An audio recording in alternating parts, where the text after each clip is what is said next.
आज का टॉपिक है when the narcissist second time discard you. क्या होता है जब आपका नार्सिसिस्टिक पार्टनर आपको दूसरी बार डिस्कार्ड करता है। इसे शुरू से समझते हैं। जब आपके नार्सिसिस्टिक पार्टनर ने आपको पहली बार डिस्कार्ड किया था तो आप मिजरेबल थे, इमोशनली, मेंटली, साइकोलॉजिकली पेन में थे। आपको नॉर्मल होने के लिए वक्त लगा था, मगर जैसे ही आप नॉर्मल हो जाते हो तो नार्सिसिस्टिक लोग फिर से उसी एब्यूजिव रिलेशनशिप में आपको होरिंग टेक्निक का यूज करके वापस खींच लेते हैं। ये तो लोग वेट कर रहे होते हैं कि कब आप नॉर्मल बन जाएंगे, कब आप ठीक होंगे। तब तक आप पर नजर रखी जाती है। या तो ये खुद नजर रखते हैं या फिर अपने फ्लाइंग मंकीज के सहारे आप पर नजर रखी जाती है। और जैसे ही आप नॉर्मल हो जाते हो तो ये लोग आपके सामने आकर खड़े हो जाते हैं,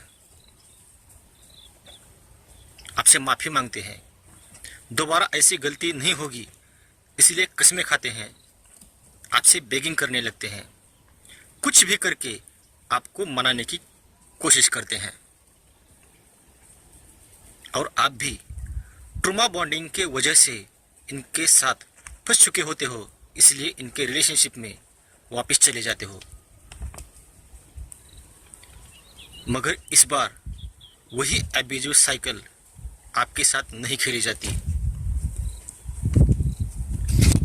इस बार थोड़ी सी अलग होती है, मगर पहले से ज्यादा पावरफुल होती है, क्योंकि इन्हें मालूम होता है कि जो माइंड गेम आपके साथ पहली बार में खेली थी अब वो दूसरी बार नहीं चलने वाली है। आप उन गेम को तुरंत पकड़ लोगे। इसीलिए अगर पहली बार में आपको इमोशनली, मेंटली, साइकोलॉजिकली डिस्ट्रॉय किया गया था तो इस बार आपको फाइनेंशियली, सोशली, रिलेटिव्स में, फैमिली में आपको और आपकी इमेज को डिस्ट्रॉय किया जाता है। इन्हें मालूम होता है कि आप भी इमोशनली, मेंटली स्ट्रांग बन गए हो, इसलिए आप पर कुछ भी असर नहीं होने वाला है। इसलिए आपकी जो दूसरी साइड बची है उस पर वार किया जाता है। अगर आपका इनके साथ हस्बैंड या वाइफ वाला रिलेशनशिप है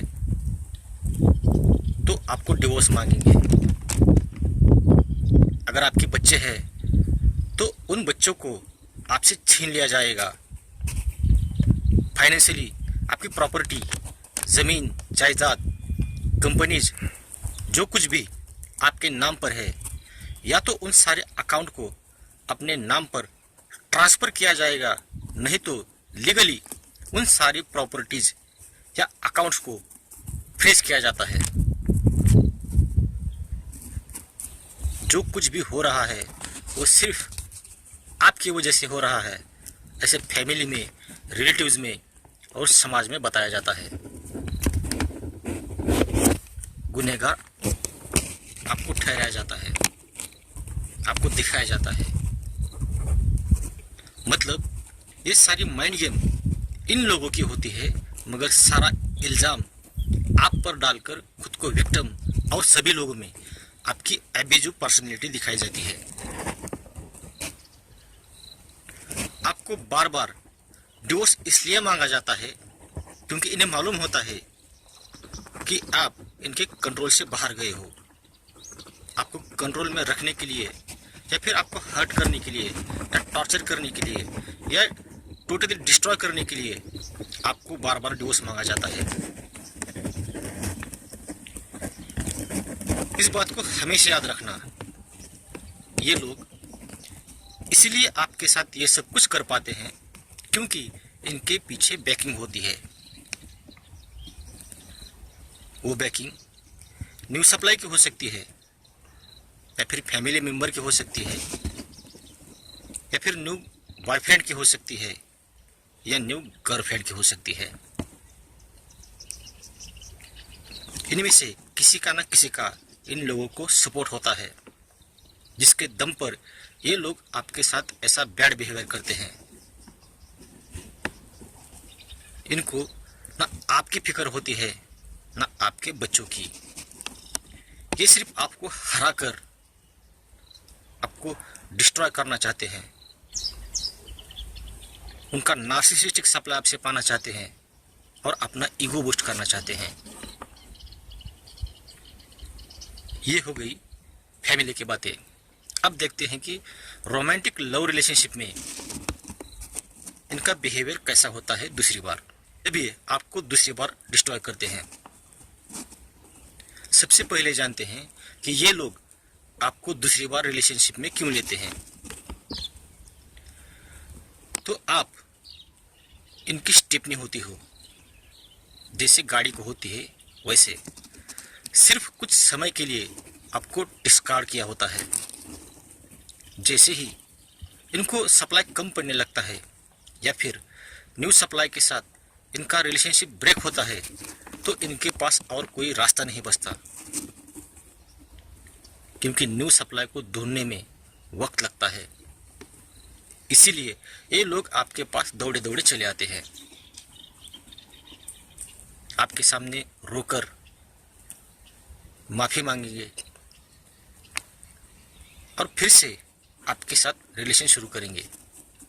लेकिन थोड़े समय तक फिर से आपके साथ पहले जैसा रिलेशनशिप चलता है, मगर जैसे ही इनको और कोई सप्लाई मिल जाता है तो इस बार आप पर डबल अटैक किया जाता है, जो पहले से बहुत ही पावरफुल होता है।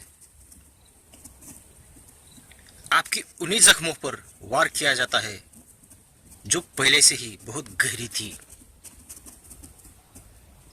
लेकिन अब भर गई थी, जिसके वजह से वो जख्म नहीं रहते बल्कि नासूर बन जाते हैं, जिसके वजह से या तो आपको किसी साइकोलॉजिस्ट के पास जाना पड़ता है या फिर सीधे स्वर्ग।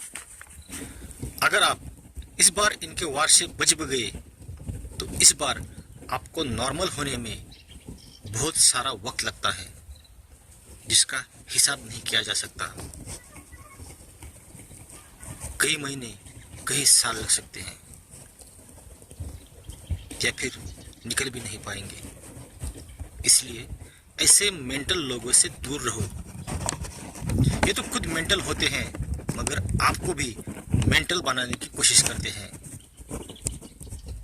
ये दिखने में सोने की छुरी होती है, मगर ये शोकेस में ही अच्छी दिखती हैं। इसे अपने सीने में मत उतारो,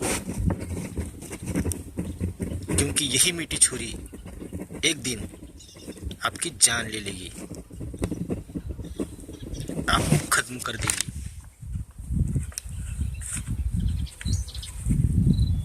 आपको ऐसा लगता होगा कि दूसरी बार ये लोग सुधर गए होंगे, लेकिन लाइफ में ये लोग कभी नहीं सुधरते। दिखाते हैं कि हम सुधर गए हैं, लेकिन ये कभी नहीं सुधरते। इनकी ये जो साइकिल है, ये साइकिल ऐसी ही चलती है। आप जितनी बार भी इनके रिलेशनशिप में वापस जाएंगे तो वही साइकिल आपको बार बार देखने को मिलेगी, आपको बार बार डिस्ट्रॉय किया जाएगा। इसलिए अगर आप पहली बार में समझ गए हैं, बाहर निकले हैं, तो छोड़ दीजिए, दूर रहिए ऐसे लोगों से और फिर से इनके रिलेशनशिप में वापस जाने की कोशिश ना करें। यही आपके लिए अच्छा होगा, आपकी लाइफ के लिए अच्छा होगा। अगर ये वीडियो आपको पसंद आता है तो इस वीडियो को सब्सक्राइब, लाइक और शेयर जरूर करना। वीडियो देखने के लिए धन्यवाद।